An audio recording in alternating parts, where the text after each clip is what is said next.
네, 말씀드린 대로 오늘부터 사회적 거리 두기가 1단계로 하향 조정됐습니다. 50일 만에 1단계로 낮춰진 건데 완화 조치가 다소 이른 거 아니냐라는 걱정도 있고요. 또 경제 상황도 고려하지 않을 수 없다라는 의견도 나오고 있습니다. 동아대병원 감염내과 정동식 교수와 함께 여기에 대해서 자세한 얘기 나눠보겠습니다. 교수님 어서 오십시오. 예, 반갑습니다. 네. 어제 오후에 이제 정부가 사회적 거리두기 1단계 완화 발표를 했고 오늘부터 이제 시행에 들어갔는데 이 1단계가 어떻게 좀 강화된 1단계 조치인가요? 2단계 때와는 어떤 부분이 좀 달라지는 겁니까? 일단은 우리가 보통 고위험 시설에 적용하는 방역 수칙이 있는데 예. 이것을 일반 음식점이라든지 영화관 그리고 결혼식이나 장례식장 때 우리가 이제 마스크 착용하고 방문 기록을 관리를 한다든지 이런 네. 부분들이 있는데 이게 2단계에서 시행을 하고 있는 부분을 1단계가 되더라도 계속 유지를 한다는 거죠.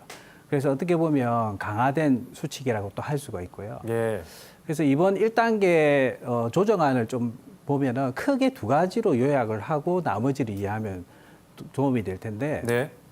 첫 번째가 실내 50인 이상이나 야외 실외에서 100인 이상의 모임을 금지를 했던 것들을 해제를 하게 됩니다. 예. 그래서 그 각종 모임이나 행사들을 할 수가 있게 되는 게 첫 번째고요. 두 번째는 우리가 이제 코로나19 감염 전파가 쉽게 일어날 수 있는 고위험 시설이 있습니다. 그 고위험 시설의 방역 수칙을 준수하면서 운영 가능하게 한 거죠.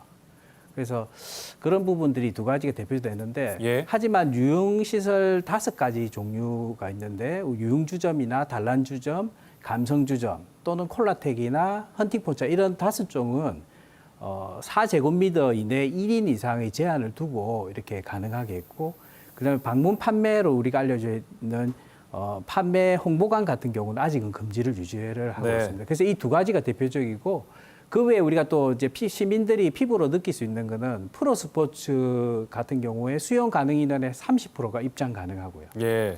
그리고 우리가 국공립 시설이라고 할 수 있는 박물관 같은 경우에는 한 입장 가능한 인원의 50% 정도 가능하게 이렇게 조치가 되어 있습니다. 예. 그리고 복지관이라든지 이제 경로당이라든지 그리고 장애인 주간 보호 시설이라든지 또는 지역 아동센터 같은 경우가 방역 수칙을 준수하면서 유지를 할 수가 있습니다. 예. 그러니까 사람들이 모이는 건 어느 네. 정도 허용을 하지만 거기에 있어서 개인의 방역 수칙은 그건 철저하게 지키는 것. 이것은 변함이 없는 부분인 거죠. 맞습니다. 예. 예.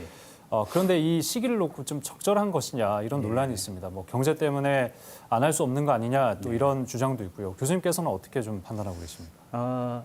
제 개인적으로 볼 때는 한 1, 2주만 좀 더 지켜보고 결정했으면 좋지 않았을까 하는 아쉬움이 좀 있거든요. 예. 왜냐하면 정부 기준으로 보면은 2주 내에 평균 일일 확진자 수가 50명 이내인 경우가 1단계 기준이 되고요. 네. 부산시 같은 경우는 1주 내에 일일 확진자 수가 5명 이내. 뭐 이번에 이제 한 3명 정도였기 때문에 기준에 합당하긴 한데 예.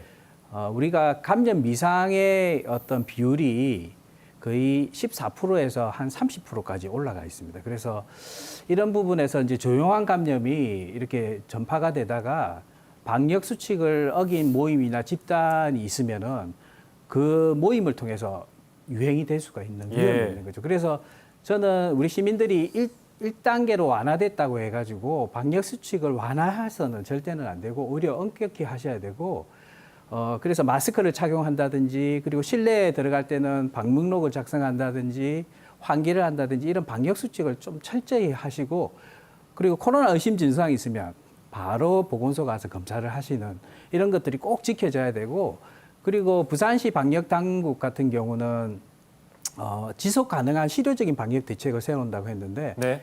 이런 부분에서 좀 더 따로 조직을 만들어서 계획하고 실행하고 점검해서 좋은 모델을 부산시에서 좀 만들었으면 좋겠습니다. 예. 근데 이제 부산의 위험 요소가 아직 도사리고 있지 않습니까? 네네네. 특히 지난주에 방문 주사와 관련해서 13명의 확진자가 나왔는데 네. 여기에 추가 확진자가 나올 가능성이 이제는 좀 많이 누러든 편입니까? 어떻습니까?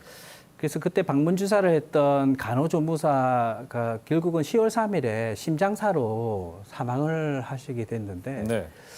아마 이분이 확진자일 가능성이 아주 높다라고 보고는 있는데 우리가 주사를 놓는 행위는 아주 밀접한 가까이서 해야 되는 행위이기 때문에 예. 감염의 가능성이 아주 높다고 할 수 있습니다. 그래서 추가로 아마 더 발생할 수도 있지만 그렇게 많이는 생기지는 않을 걸로 보고요. 예.